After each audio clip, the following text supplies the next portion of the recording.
नमस्कार दोस्तों, आप देख रहे हैं दुनिया भर की राजनीति।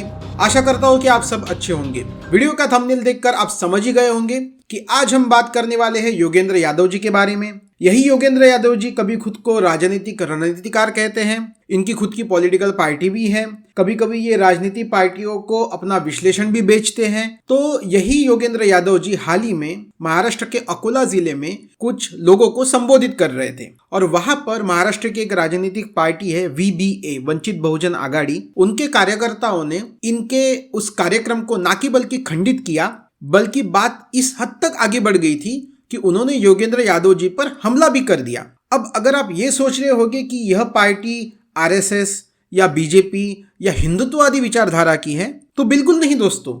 यह पार्टी चलाते हैं प्रकाश अंबेडकर जी, जो खुद डॉक्टर बाबा साहब भीमराव अंबेडकर जी के पोते हैं और वो खुद भी सेक्युलरिज्म या फिर धर्मनिरपेक्षता की राजनीति करते हैं। तो ये सुन के आप भी चौंक जाने वाले हैं कि खुद भी वामपंथी विचारधारा को लेकर चलने वाली वंचित बहुजन आघाड़ी आज खुद वामपंथी विचारधारा के काफी करीब होने के बावजूद भी योगेंद्र यादव जी पर हमला कर रही है। अब ऐसा क्यों हो रहा है दोस्तों? और ये कोई पहली बार नहीं हुआ है जो योगेंद्र यादव जी के साथ मारपीट हुई है। मैं किसी भी तरीके के मारपीट का ना ही कभी समर्थन करता था, ना ही समर्थन कभी करता हूं और ना ही कभी करूंगा। लेकिन हमें ये समझना चाहिए कि क्यों योगेंद्र यादव जी के साथ हमेशा इस तरीके की घटना पेश आती है। तो मुझे ऐसा लगता है दोस्तों, इसका एक काफी महत्वपूर्ण कारण है जो हम आज के वीडियो में डिस्कस करने वाले हैं। लेकिन वीडियो में आगे बढ़ने से पहले मैं आपसे अनुरोध करूंगा कि अभी भी अगर आप हमारे वीडियो के साथ जुड़े हुए हैं और आपको हमारा वीडियो अच्छा लग रहा है तो कृपया करके चैनल को सब्सक्राइब करें,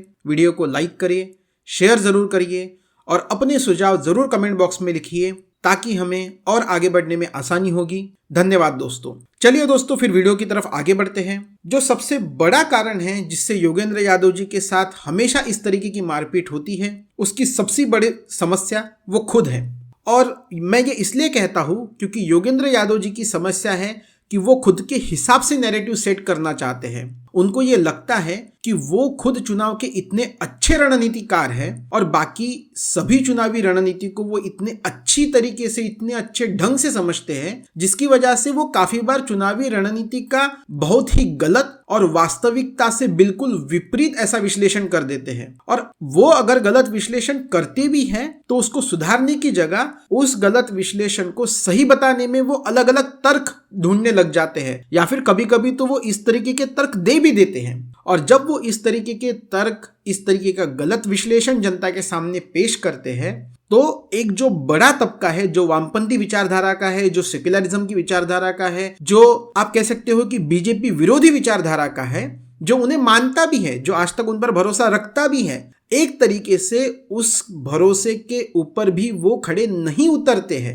उस भरोसे का भी वो एक तरीके से विपरीत काम करते हैं और जिसकी वजह से लोग जो उनके ऊपर भरोसा करते हैं वो काफी दुखी हो जाते हैं, क्योंकि जब आखिर में चुनाव के नतीजे आते हैं तो वो नतीजे तो बिल्कुल विपरीत रहते हैं, जैसा योगेंद्र यादव जी ने कहा था। और हाल ही में हमने ये हरियाणा के चुनाव में भी देखा हुआ है। हरियाणा के चुनाव में योगेंद्र यादव जी ने कहा था कि वहां पर बस 3 ही पॉसिबिलिटीज है कि कांग्रेस की एक तो आंधी चल रही है, या फिर कांग्रेस की हवा चल रही है, या फिर कांग्रेस की सुनामी आने वाली है। लेकिन ना ही आंधी चली, ना ही सुनामी आया, ना ही हवा चली। हवा चली भी तो BJP की चल गई। तो इस तरीके से जो विश्लेषण योगेंद्र यादव जी ने पूरे हरियाणा विधानसभा चुनाव में किया, बिल्कुल उसके विपरीत जो है चुनाव नतीजे आए, जिसकी वजह से जो लोग उनको मानते थे या फिर उनके विश्लेषण को एक तरीके का ऑथराइज करते थे, वो भी उनका गुस्सा योगेंद्र यादव जी के ऊपर फूटना काफी लाजमी है। इतना ही नहीं तो अगर आपने देखा होगा तो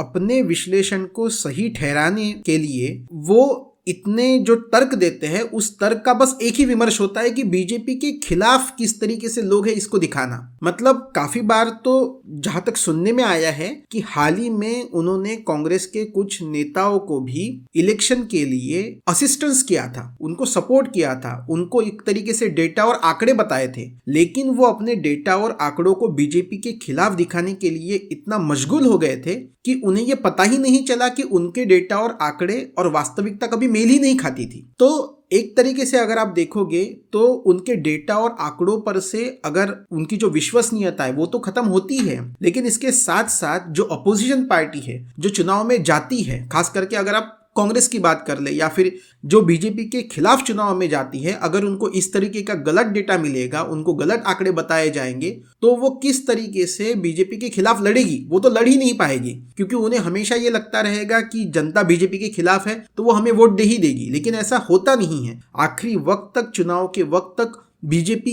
काफी अच्छे से लड़ती है और जो जमीनी स्तर की राजनीति रहती है उसका कोई भी अंदाजा योगेंद्र यादव जी को नहीं रहता। वो अपने डेटा में, आंकड़ों में, अपनी रणनीति में इतने मशगूल रहते हैं कि आखिर में वो जो भी विश्लेषण करते उसके खिलाफ ही कुछ चुनाव के परिणाम आते हैं, और जिसकी वजह से इस तरीके की जो चीजें हैं, जो उनके साथ मारपीट की घटनाएं होती है, वो होती रहती है। तो दोस्तों, मुझे ऐसा लगता है कि योगेंद्र यादव जी हाल ही के राजनीति में वो बिना पेंडी के लोटा हो चुके हैं, कि जिनको बस कहीं ना कहीं लुढ़कना है, जिनको बस बीजेपी को हारता हुआ देखना है, चाहे फिर इसके लिए वो अपने मनगढ़ंत बातें क्यों ना बना ले, लेकिन उनका बस यही काम है कि बीजेपी को हारता हुआ देखे। तो दोस्तों, आज के लिए इतना ही। जय हिंद, जय भारत, धन्यवाद।